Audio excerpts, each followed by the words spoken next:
Do you like horror stories?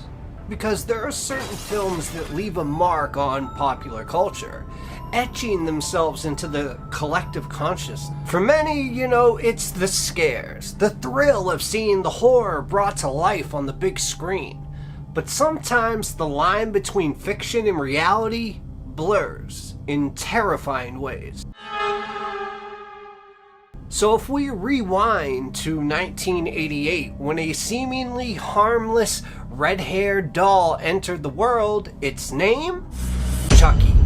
Created by writer Don Mancini, Child's Play became an instant horror classic, where a child's toy was possessed by the soul of a vicious serial killer, Charles Lee Ray.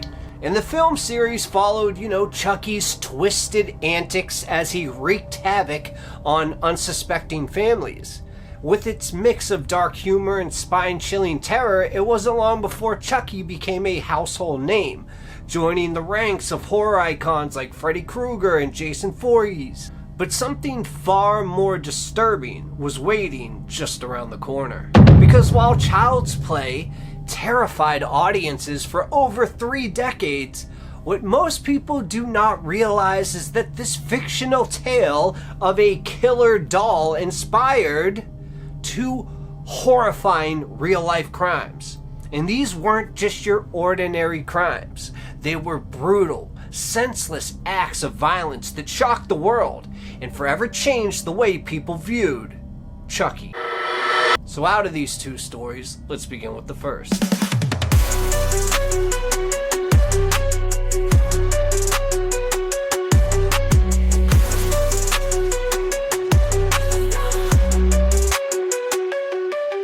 Our story begins in December 1992 in Manchester, England. And Suzanne Capper was a 16-year-old girl described by many as shy, vulnerable, and eager to please. But she did live a troubled life, often staying at friends' homes just to escape her unstable house. And one of those friends was a woman by the name of Jean Powell. But little did Suzanne know, the people that she trusted the most would become her worst nightmare. Because you see, at Jean Powell's home, a strange group of individuals gathered. It was Powell's ex-boyfriend, Glenn, and he lived there. And so did Bernadette McNeely, a woman with 3 children, and her boyfriend, Anthony Dudson. And there was just kind of this, constant stream of visitors that would come in and out of the house at all times of the day and night. But despite that chaos, Suzanne kind of felt like she belonged there, like this was her place now. But it wasn't very long before things took a dark turn. You see, the group, led by Bernadette McNeely, began harboring strange resentments towards Suzanne. I mean, the reasons for their growing hostility were disturbingly petty. For example, some claimed that Suzanne had taken a coat that had belonged to Bernadette. Others said it was because she had given Bernadette and Anthony lice after sharing a bed. But, whatever the reason, what happened next was nothing short of evil. Because like a day that will live in infamy, on December 7th, 1992, Suzanne Capper walked into what she believed would be an ordinary day. She had no reason to suspect that anything unusual was waiting for her that day. But as she crossed into the threshold of what she thought was her friend's home, her life right there changed forever. Because the moment Suzanne kind of stepped through the door, she could really tell and sense that something was extremely wrong. I mean, even the air in the house just felt really heavy, oppressive, and it was clear that almost as if it carried a secret that everybody knew but her.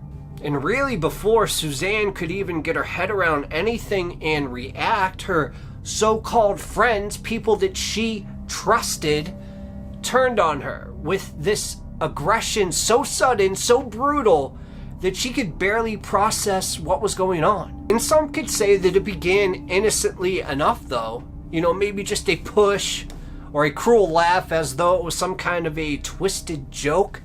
But the joke quickly turned into a nightmare. Because you see, they grabbed Suzanne and they dragged her deeper into the house, throwing her down onto the cold floor as they circled around her like predators toying with their prey. And Suzanne's on the ground and she's just fighting to kind of understand what's going on. She's trying to make sense of this betrayal. But there was no logic in it. There was no logic in their cruelty. Only pure malice. So, and this is tough to hear, guys, but that's a warning right now. But the first act of degradation came when they shaved her head bald. Clumps of her long, dark hair just fell to the ground. And with each pass of the clippers, they stripped her of her beautiful hair, but also her sense of identity and dignity. And then once her head was fully shaved clean, they, laughed and kept taunting her, calling her all of these names for no reason, mind you, these petty things. And Suzanne's eyes at that point just kind of watered up with all these tears. But she refused to cry to give them the satisfaction of seeing her cry. But sadly, this was only the beginning. Because her tormentors were not content with just humiliating her, no. They stripped her naked, leaving her vulnerable and exposed. So cold she was that the chill of the room's air bit at her skin. But the true cold came from the soulless eyes of those that once she considered friends. And then the real nightmare began. You see, at first they tied her up, her wrist bound very tightly, cutting into her skin as they dragged her to the corner of the room, where then she would be tortured for the next several days. And like an ocean, the attack came in waves, each one worse than the last. I mean, at first they jabbed needles filled with amphetamines into her veins, sending her mind just spiraling into a state of confusion and fear. And the drugs just kind of pulsed through her bloodstream, warping her sense of time and reality, if you could imagine that. She couldn't tell whether hours had passed by or mere moments. And the pain, of course, from being tortured was constant. A relentless assault on her body and, at that point, her soul. Why is all of this happening? Oh, what? You think I took your coat one day? What is going on? And then the beatings happened, and the beatings were absolutely savage.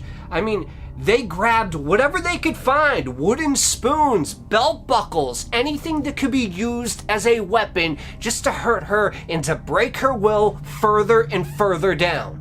So the belts would lash across her bare skin, leaving these deep welts and bruises everywhere, while the wooden spoons cracked against her bones, splintering with each strike.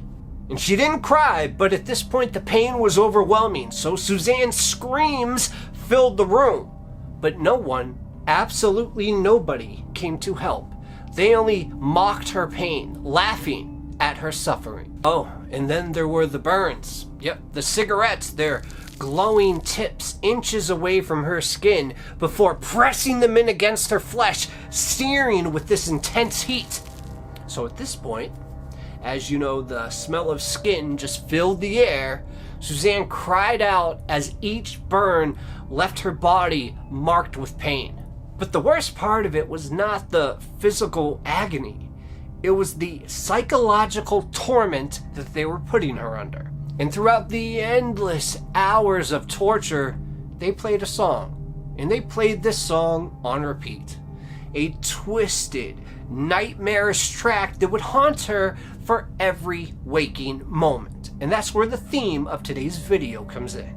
Hi, I'm Chucky. Wanna play? By 150 volts, the voice of Child Plays Doll Chucky echoed through the room as this upbeat yet chilling rhythm throbbed in the background.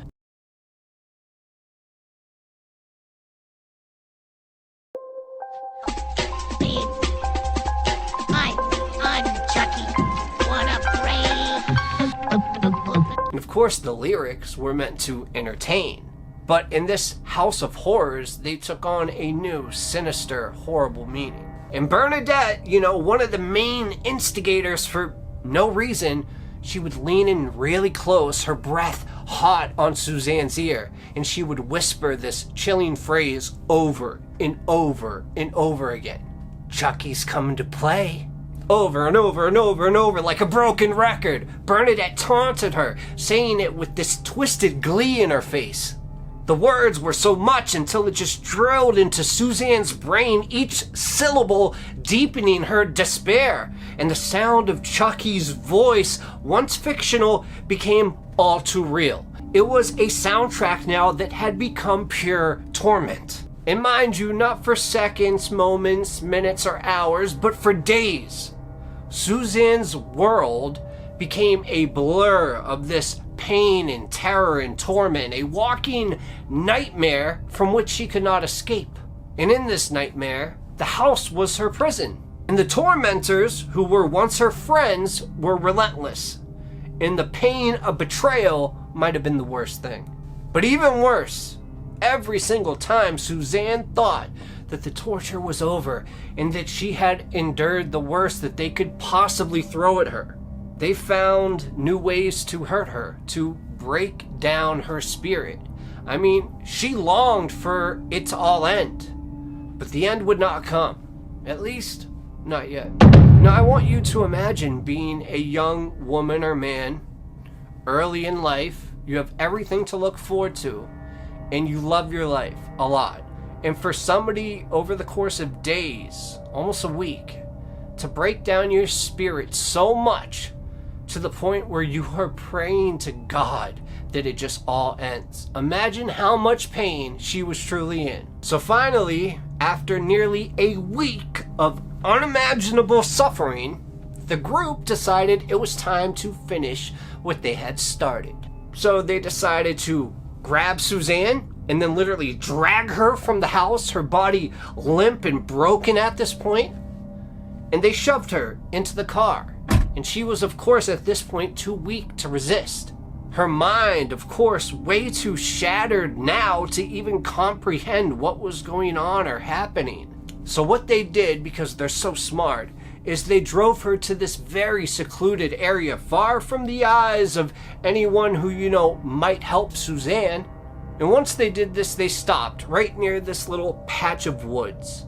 And that's when Suzanne was literally pulled and dragged out of the car, her feet scraping against the rough ground as they took her to a clearing that was right out the way. That's when the wind howled at them and it kind of woke Suzanne up for a moment. And Suzanne thought that maybe this was it, maybe it's over, and that maybe they'll actually leave me alone now because they've beaten me and bruised me, but at least I'm still alive. But of course, Suzanne's optimism was only temporary because they did have one final horror in store for her.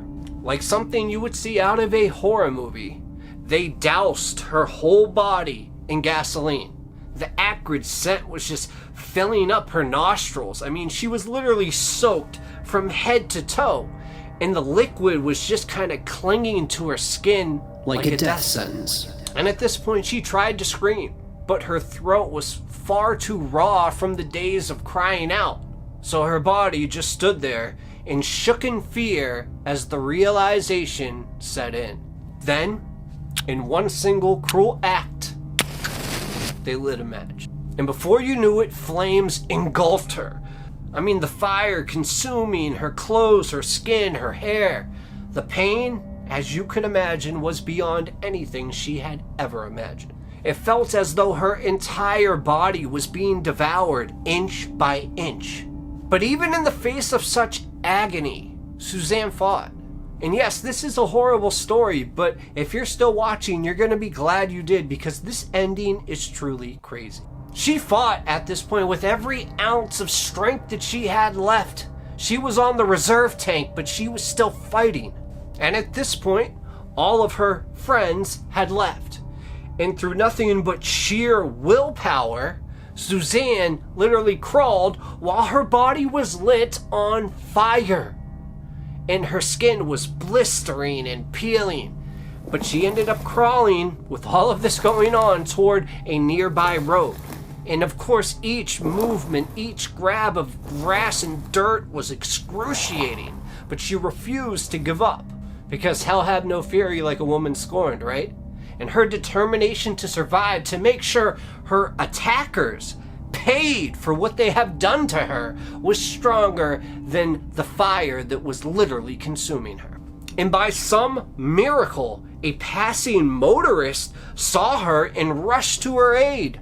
And despite, her horrific injuries, Suzanne clung to life just long enough to deliver a final act of courage. Because in her last moments, she named what happened, and she named the attackers, ensuring that they would face justice for the unimaginable torment that they had put her through. And unfortunately, Suzanne Capper died in the hospital. May she rest in peace. Her body ravaged by the burns that covered over 80% of her flesh. But even in death, she remained a fighter. And because of her bravery, her killers, once friends, were brought to trial and held accountable for all of their cruelty. And Suzanne's story would not be forgotten. And that's why I'm telling it to you. It is a tragic reminder of the darkness that can reside within those that we trust the most. So in this case, it wasn't a killer that was put into a doll. It was a killer that was inspired from a doll movie. Think of the odds of that. Now, there is a second case, but it was definitely not YouTube friendly. So it will now be the second story that I put up on Patreon and the YouTube join button. The first one that I put up earlier this week was the real version of the Velakis haunting case with all the movie clips in it. It's the raw version that I really wanted you guys to see. And now, of course, in Patreon and the join button will be the second story of Chucky as well. So if you want, you can always join Patreon or hit that YouTube join button, but I will have plenty of content on there from now on. But there's another horror movie, something that actually happened and then repeated itself almost exactly like it did in the movie. And that video I just did. So click right here to make sure to watch it because you're not going to want to miss this. Thank you guys for watching this 5th or 6th or 7th episode of Hell Month. I can't even tell anymore. I appreciate all you guys. Make sure if you made it this far to hit the like button. I love y'all. Cheers.